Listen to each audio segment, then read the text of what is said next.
A polícia de Tirapuã investiga esse atropelamento. Uma criança de 3 anos, o motorista que causou o acidente fugiu e não prestou socorro. Agora com mais detalhes, Rafa Ribeiro, que esteve agora há pouco em Itirapuã. E olha, Rafa, até agora esse motorista não foi encontrado.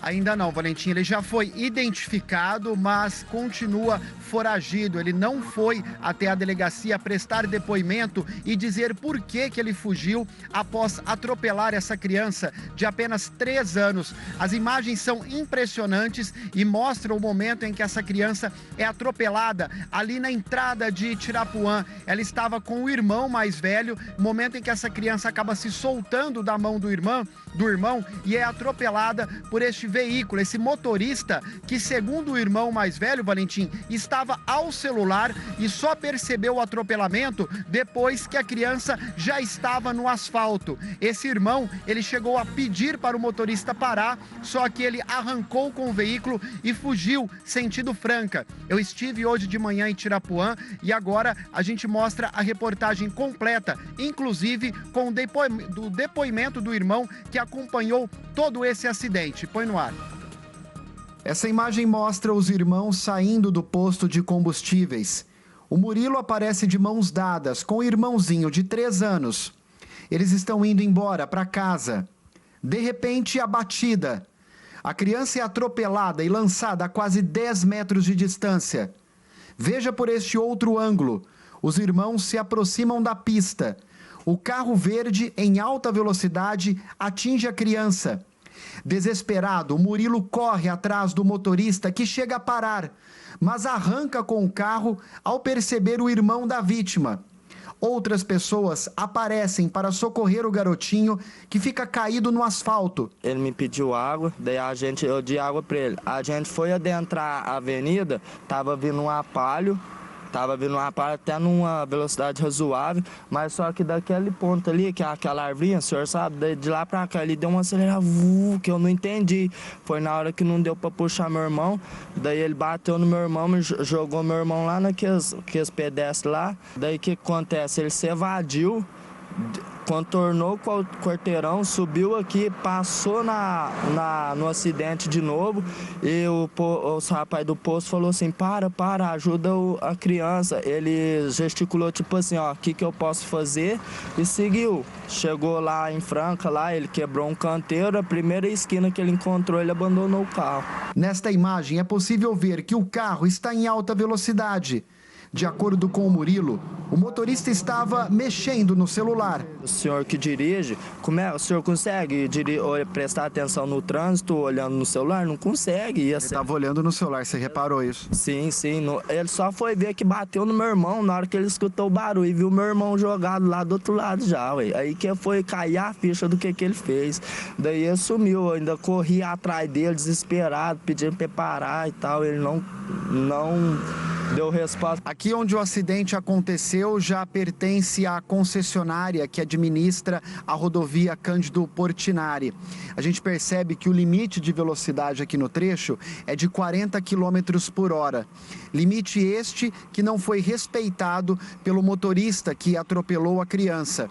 E pior de tudo, após o atropelamento, o motorista chegou a fugir.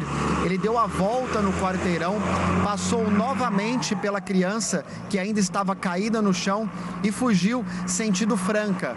Um outro motorista chegou a seguir o rapaz, mas ele abandonou o carro na entrada de Franca e fugiu a pé.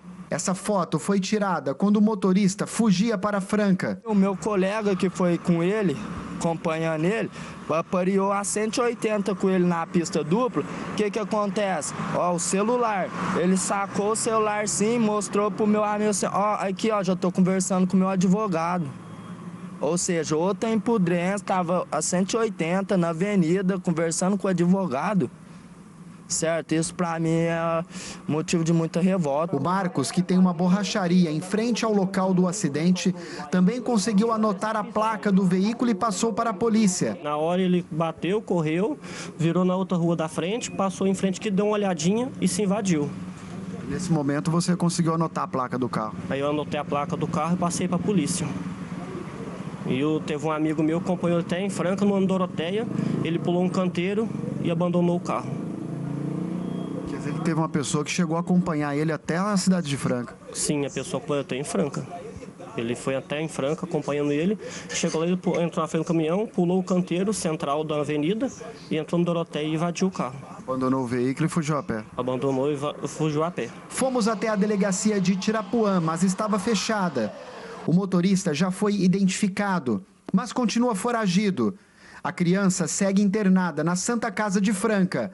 A família pede justiça. Quero que ele seja punido, porque se fez com meu irmão, ele pode fazer com o filho de outra pessoa, com a criança mais nova, e pode vir acontecer uma fatalidade de verdade, porque isso foi uma fatalidade, né? Mas não foi uma fatalidade assim ao ponto extremo. Então eu não quero deixar esse cara chegar nesse ponto extremo de fazer uma fatalidade com outra criança. Olha, o irmão tem toda a razão, a família tem toda a razão, Ribeiro. A imagem realmente é muito forte, a imagem é impressionante. Você só vê aqui no balanço geral o momento em que a criança se solta ali da mão do irmão. Olha, os dois estão caminhando no posto, tá vendo? Ó, os dois caminhando ali. E aí, a criança de apenas 3 anos aparece na imagem arrastada pelo carro preto, pelo carro escuro. E aí, eles saem correndo atrás do carro. E nessa outra imagem, ó, dá pra ver o momento que eles somem da imagem ali. E aí, de repente, aparece a criança, né? Infelizmente, rolando ali no meio da rua. E eles correm atrás do carro para tentar com que o motorista pare. Porque você se mover no acidente, isso pode acontecer. O nome já fala, é um acidente. Mas você fugir do local do acidente, aí isso passa a ser um crime, hein, Ribeiro?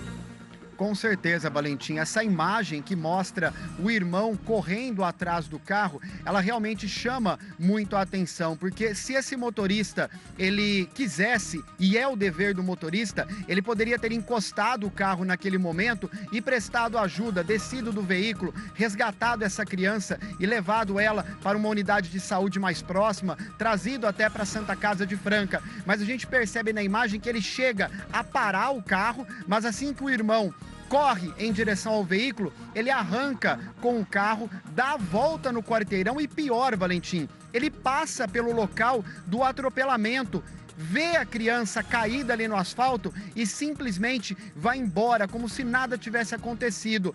A gente viu na entrevista do irmão que esse motorista, ele chega a fazer aquele sinal assim, né? Como se, ué, o que eu posso fazer? Atropelei, tá ali no chão, o que eu posso fazer? E vai embora. A sorte é que esse borracheiro que trabalha ali na frente, ele já tinha anotado também a placa do carro, só que um outro motociclista chegou a perseguir, acompanhar esse motorista pela rodovia Ronan Rocha, coisa de quase 20 quilômetros até a entrada de Franca. Mesmo assim ele não parou o carro, inclusive fez menção de que já estava em contato com o advogado, como se isso fosse amenizar o problema que ele causou, o acidente que ele provocou, e aí ele abandonou esse veículo e fugiu a pé. A gente teve informações, Valentim, das pessoas ali de Tirapuã, até porque eu fui até a delegacia, só que ela estava fechada, que esse motorista, ele já foi identificado, ele mora aqui em Franca e agora a polícia deve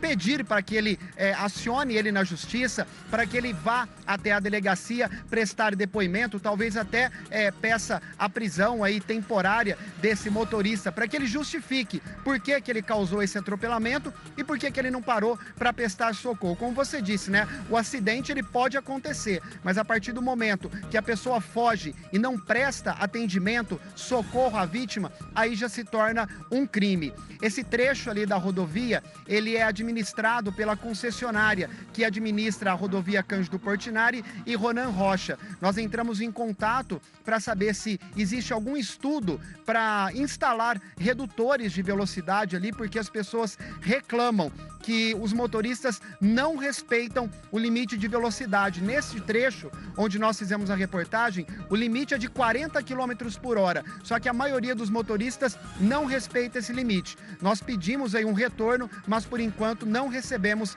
uma resposta, Valentim. Olha, ele não tá 40 por hora ali, nem aqui, nem lá em Tirapuã, em lugar nenhum, né? Não tá de jeito nenhum.